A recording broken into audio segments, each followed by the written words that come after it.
The season is approaching fast. 5 days from the recording day, probably only a couple days from when this video is actually going to be released. So it's time for me to give my top 50 players for 2023. I've had this list done for about 3 months. Well, maybe not 3 months, a couple months. I've just been waiting to record this because, frankly, I haven't had a ton of time. But without further ado, I've got a couple graphics. I'll go through the stats, my top 50 players for 2023. We're taking their past performance. We're taking how I think they're going to do this year, combining it all into one ranking. Let's get right into it. Top 50 players in the MLB for 2023. And we're starting out with ADLEY RUTSCHMAN at number 50. First time in a long time that the Orioles are going to have a top 50 player. Cedric Mullins could have been in that argument maybe a year ago. ADLEY is a bona fide stud. Last year in 113 games, he hit 234, 362, and 445 for an 806 OPS. 13 homers, 42 RBIs. Walks a ton and does not chase at all. Guy is a stud behind the dish. ADLEY RUTSCHMAN's going to be very good for a long time. At number 49, we have NOLA, a guy who's like the peripheral stats are a lot better than your traditional like ERA and stuff. I've heard people say this about him, but no one can like command the zone better than NOLA. There are other lists who have him higher. For example, Foolish 50, I'll give it a shout out. I watched that. Foolish 50, I think, has NOLA at like 22. I'm a Phillies fan. I know NOLA. I know he can control the strike zone. His problem is he's prone to the long ball a couple times. He's not a velocity guy. He's not going to blow it by you. However, last year, 32 starts. He had a 3.25 ERA, 0.961 whip, a 2.58 FIP. That's the key. In 205 innings pitched. Strikes out just about everybody. NOLA is a stud. At number 48, we have Yu Darvish. 30 starts last year at a 3.10 ERA, a 0.950 whip, 3.31 FIP, 194.2 innings pitched. I think NOLA could have been above Yu Darvish. I think probably, maybe you could say even should be. I think Yu Darvish is going to have a little bit better of a 2023, however. I think off this new contract, I think in a fully healthy season, I think Yu Darvish can go out there and put up a 2.8. I think NOLA is going to hover around a 3 ERA. At number 47, we have Byron Buxton, a guy who's got the potential to be maybe the best player in baseball. Got all the tools, needs to stay healthy. 92 games last year, 224 average, not good, but 306 on base, a 526 slugging, 832 OPS. He had 28 dongs in 92 games, 51 RBIs. He just needs to stay healthy. At number 46, we have Bo Bichette, a guy whose bat is lethal, but his defense is not good at all. 159 games last year, so he plays a ton. 290 batting average, a 333 on base, 469 slugging for an 802 OPS, 24 homers, 93 RBIs. He's going to match. He's going to be part of this very good young core in the Toronto Blue Jays. Bo is a very good ball player. At number 45, we have Zack Wheeler, NOLA's not counterpart, but his teammate. 26 starts last year. He was injured for a little bit, about that August area. 2.82 ERA, a 1.039 whip,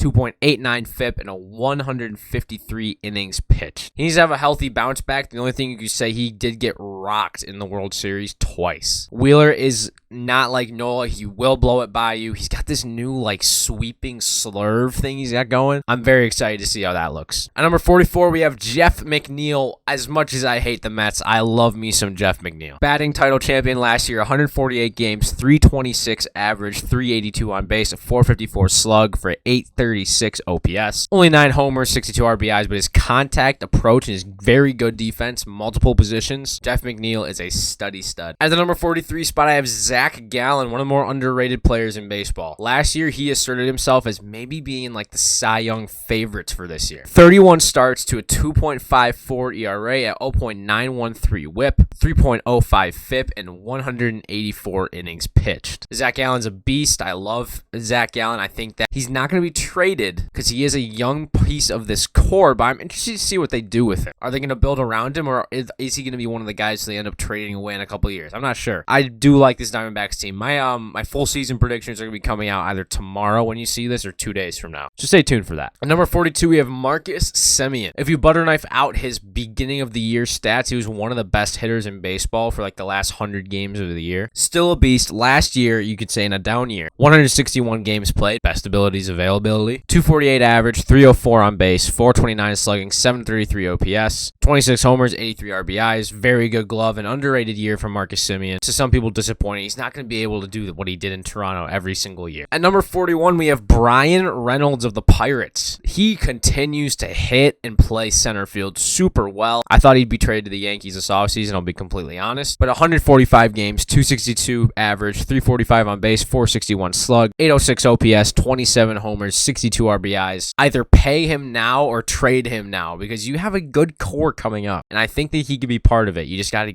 pay him. Paid Brian, gotta give B-Ray the contract. At number 40, this is going to be probably irritating to a lot of people, especially the people who know the peripherals. I got Andres Gimenez. While I know the peripherals do say that Andres Gimenez is going to regress, I think he is going to, but not a ton. Last year, Andres Gimenez was an absolute beast. 146 games, a 297 average, 371 on base, 466 slug for an 837 OPS, 17 homers, 69 RBIs. In one of the highest WARs in baseball, his defense is unbelievable. Andres Gimenez is going to be good. I think if he regresses, he'll still be an 800 OPS guy with just a phenomenal defense. At number 39, we have new Houston Astro Jose Abreu. Another guy who just hits year in and year out every single time. 157 games, a 305 average for 378 on base, 446 slug, and 824 OPS, 15 homers, and 75 RBIs. He's one of the most consistent players in Major League Baseball. At number 38, another ranking a lot of people might not like. I've got Max Fried. I look at Max Fried and I see one of the better pitchers in baseball. I mean, last year, 30 starts to a 2.48, a 2.7 FIP, 185 innings pitched. I mean, unbelievable. Max Fried is a stud. I think he's going to get traded soon, by the way, because they're not wanting to give him a contract. I think he might get traded soon. At 37, I've got Gerrit Cole just a little bit above him. Well, I do think that Max Fried might actually have a higher ceiling than Gerrit Cole, especially now because Gerrit Cole has been like, while he's been good, has he lived up to 35 a year? I don't think so. Last year, Cole, he had a 33 game starts. That's really good, but 3.5 ERA, 3.47 FIP, so that wasn't much better. He went out there and threw 200 innings, and that's what he's going to give you, 200 innings every single year, about a 3 ERA. Well, this was a bit of an outlier of an ERA season for him at 3.5. Yeah,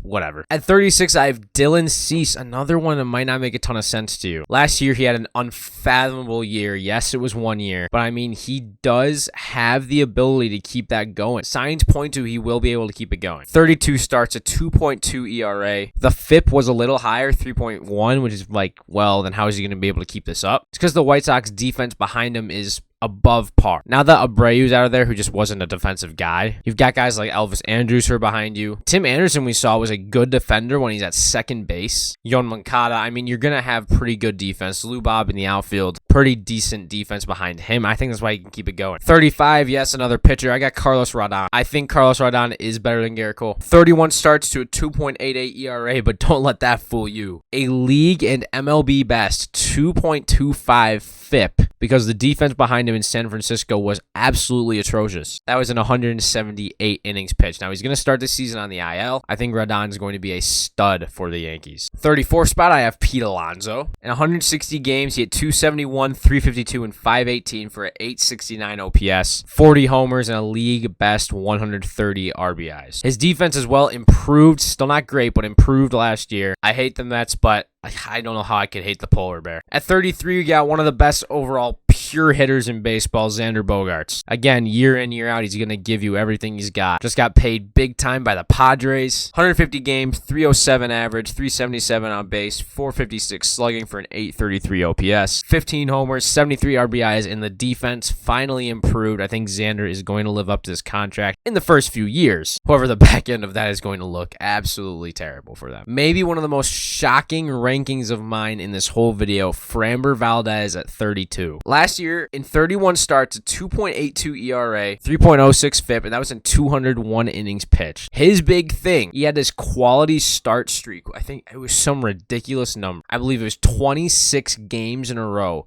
that he started that were quality starts. Quality start, I believe, is 6+ innings pitched and 3 or less earned runs. That is ridiculous. Framber is a very good player. I think he's probably the It's pretty good ranked. You could argue Rodon, but I think FRAMBER is going to be the guy who's going to be able to go out there. He's not going to get rocked around. Consistent heartbeat for this team. He's now their ace. His teammates at 31, Kyle Tucker, a guy who fell a little bit for me last year. Not much, though, because he's still a stud. 150 games, 257, 333, 478 for an 808 OPS. 30 home runs, 107 RBIs. His great defense finally paid off. Got the Gold Glove. Metrics love him out there. Kyle Tucker is a very good ball player. At 30, a big faller to the list. Last year, I believe I had him in the top 10. VLAD at 30. Last year, 160 games, hit 274, 339, and 480 for 818 OPS. 32 homers and 97 RBIs. Oh yeah, what a down year. His big thing was he struck out way more, was chasing way more. The peripheral stats is really what gets him here. He's doing that a lot more this year than he was last year. I've got him down at 30, maybe even a little bit lower than some people do. At number 29, I have Corey Seager. To me, living up to this contract. Last year, 151 games, 245 average, 317 on base, 455 slugging, 772 OPS, 33 dongs, and 83 RBIs, and was a good fielder for them last year. Was a plus defender. That's been his knock all his career. Might want to see the OPS get a little bit of a climb, but overall, walking almost 10% of the time, 33 bombs. I mean, what more could you ask for? Number 28, the new Chicago Cub, DANSBY Swanson. I love DANSBY Swanson. I have a very interesting stat about him. Everyone knows his glove is very good. Did you know that he has the weakest arm, like throwing arm, according to the metrics, in all of Major League Baseball? However, last year, 162 games, played all of them, of course. 277, 329, 447 for 776, 25 homers, 96 RBIs. That great glove, as I mentioned. His one knock is that he strikes out a bit. However, he's a defensive freak. I think this is a good ranking, and I think he's going to be very good for this team this year. Number 27, is it a little low? He's probably going to prove me wrong.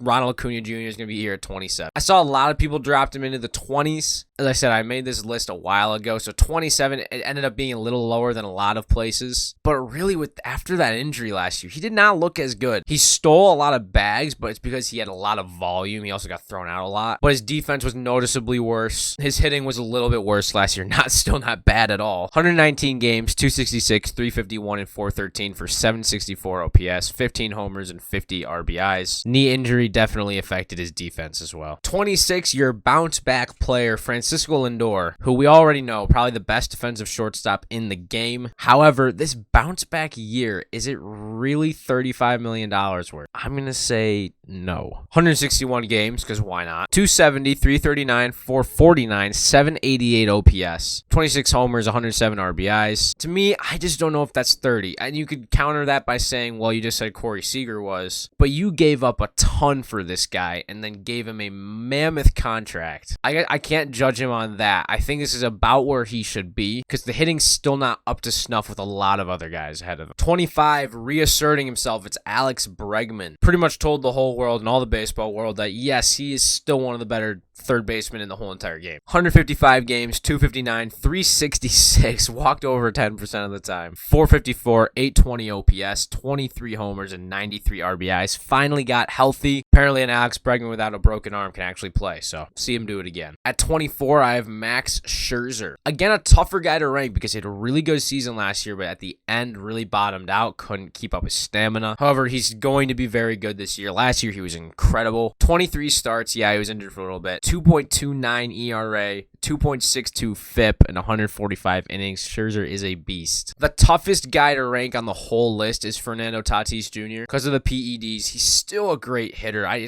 can't take that away from him. I'm going to put him at 23. Obviously, no stats for him, but he's just too talented to fall much more than this. At 22, Austin Riley. Austin Riley's a stud. His knock on him is his defense, but I think it's actually pretty decent. The metrics do not like it at all. Who knows why? 159 games, 273, 349, and 528 for 878 OPS, 38 homers, 93 RBIs. Yeah, as I said, the metrics don't like him, but I think his defense is actually okay. At 21, a guy whose defense is very okay, Carlos Correa. Did he have the most intriguing offseason by a player in MLB history? I'm going to say yes. Signed with 3 different teams for like 5+ years every single time. 2 times it was like 12+ years. Correa's still a stud. 136 games, 291, 366, 467, 834 OPS, 22 homers, and 64 RBIs. Just ahead of him, one of the better overall hitters in the game, Rafi Big Scoop Coops Devers. Rafi can mash, but he cannot play defense. 141 games, 295, 358, 521, 879 OPS, 27 homers, 88 RBIs. As I said, he mashes baseballs, but he cannot play defense. Just got the bag. I'm happy for him. I'm glad he's going to stay in Boston. I think it's where he should be. Small hitter-friendly park for Rafi. Love it for him. I'm going to say another one that was very tough to rank, Julio here at 19. We know the talent is there. We know he just put up an incredible season. But how much can we take one season for is the question. Last year in 132 games, 284, 345, 509 for an 853 OPS, 28 homers, 75 RBIs. Probably will be top 15, maybe top 10 next year. It all depends. I don't know. His season is going to be great. It was just kind of tough to rank him here and now. Side note, ESPN had him ranked like number 7 or something. That's too high. That's too high. And number 18, another very tough guy to rank, Jacob deGrom. Just went to the Rangers, got the bag, 5 for 185. That's a lot of money. I'm going to take his 2021 and 2022 stats. I'm going to put them together. 26 starts, a 1.9 ERA, 0.633 whip, a 1.60 FIP, and 156 innings pitched. That is ridiculous. If he can put together those numbers, this Rangers team is going to be a playoff contender. Number 17, my boy, JT Realmuto, the best catcher in baseball, the BCIB, cans people all the time. Best defensive catcher in baseball as well. 139 games, 276, 342, 478, 820 OPS, 22 homers, 84 RBIs. JT Realmuto is a stud. Another tough one to rank, I'm going to go Verlander here at 16. Just put together a unreal season. Now he's going over to the Mets. 28 starts to a 1.75 and 0.829 whip, 2.49 FIP, and 175 innings pitched. Just needs to be healthy for the postseason. Sandy is going to come in here at 15. Remember when Sandy got a contract right before last year? That contract is looking like a steal right now. 32 starts to a 2.28 ERA, 0.980 whip, 2.99 FIP, and a 228.2 innings pitched. That is unreal. And he won the Cy Young. This guy was left off of lists a lot last year. Jose Altuve at 14. The best second baseman in baseball by a lot. His stats last year were unreal. I think it's fair to put him here. 141 games, a 300 average, 387, 533, 921 OPS, 28 homers, and 57 RBIs. From the leadoff spot, yes. And he's going to be injured for the first couple months. World Baseball Classic, he broke his finger, I believe. So that stinks, but Jose is super good, and he's going to be good when he comes back. The highest ranked pitcher on the list is Corbin Burnes. Here at number 13, Corbin Burnes is a stud, and his arbitration thing is a joke. I feel bad for him. He better get paid super soon. Probably he's going to get traded if you ask me. 33 starts, that's the best. 2.94 ERA and 0.965 whip, 3.14 FIP, and 202 innings pitched. This down year was ridiculous. You do a year removed from a Cy Young. The upside, I think Corbin Burnes is the best upside in all baseball as a pitcher. At 12, we have Freddie Freeman. Last year, he had 159 games, 325 average. That is unreal. 407 on base, 511 slug for a 918 OPS, 21 homers, and 100 RBIs. Finally got some RBIs, more RBIs in that position in the lineup, but Freddie's so good. Former teammate of Freddie's, Trey Turner, is going to be here at 11. 160 games last year, 298 average, 343 on base, 466 slugging, 809 OPS, 21 homers, and 100 RBIs. He's going to be leading off for the Phillies probably in 2023, probably going to be more comfortable with that. He's going to have to pick up as well because Rhys Hoskins just tore his ACL. Rest in peace. I'm so sad about that, but Trey Turner is a stud. He's going to be good for the Phillies this year. Controversial because of the title of the video, Bryce Harper at 10. You're saying these are the best players for 2023. Bryce Harper's way ahead of schedule on his injury right now. If I were to be a betting man, I say he comes back in June. And for the rest of the year, you know he's going to be a monster. Last year, his numbers did not end up being great because once he came back, he was not good. He was like under 700 OPS when he came back. However, it was still between his 2021 and his 2022, I'm going to give you his 162 game averages. 300 average, 402 on base, 571 slug for a 973 OPS, 36 homers, and 101 RBIs. Do I need to say anything more? Number 9, the highest first baseman in the league is Paul Goldschmidt. Last year, we know he was the MVP. He was a stud. 151 games, 317, 404, 578.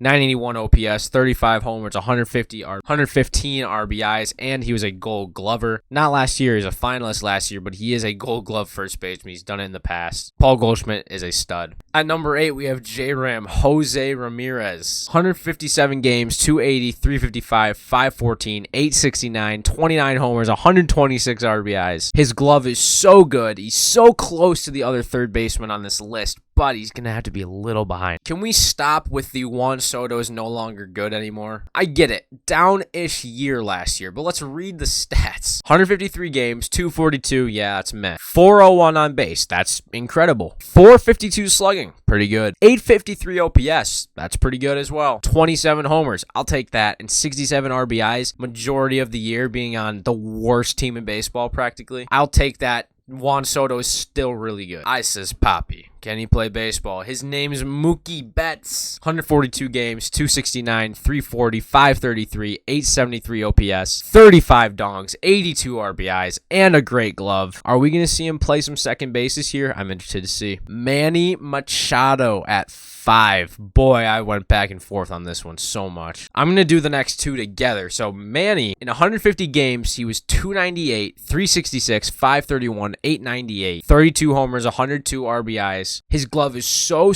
close to our next guy, Nolan Arenado, who's at number 4 at 148 games, 293, 358, 533, 891 OPS, 0.007 behind Machado. His glove is maybe even better. Probably is even better. They're so close, so neck and neck. It's unbelievable. I'm going to trigger a lot of people. Aaron Judge is number 3. And I'm actually going to do, again, the next two together. Aaron Judge at number 3. 157 games. We know what he did. 311, 425, 686, 1.111 OPS, 62 home runs, 131 RBIs, and a 10.6 WAR. You might be saying, well, why isn't he number 2? I get it. Aaron Judge has got like a 974, I believe, career OPS. He has not done what Mike Trout has done. And I think Mike Trout, if healthy, is a better player. They're so close now. I think Mike Trout still, with everything he's done and everything I think he will do, I'm still going to take him just a little bit above Judge. 2021 and 2022, Mike Trout, he played 155 games, 294, 391, 629, 1.020 OPS, 48 homers, 98 RBIs. Still a stud.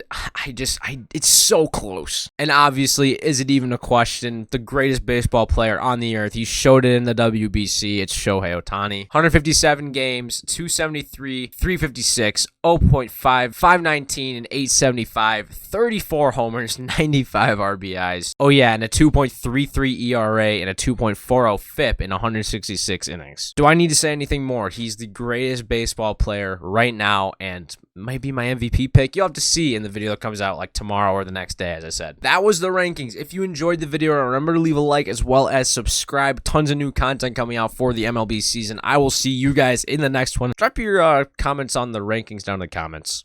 Peace out.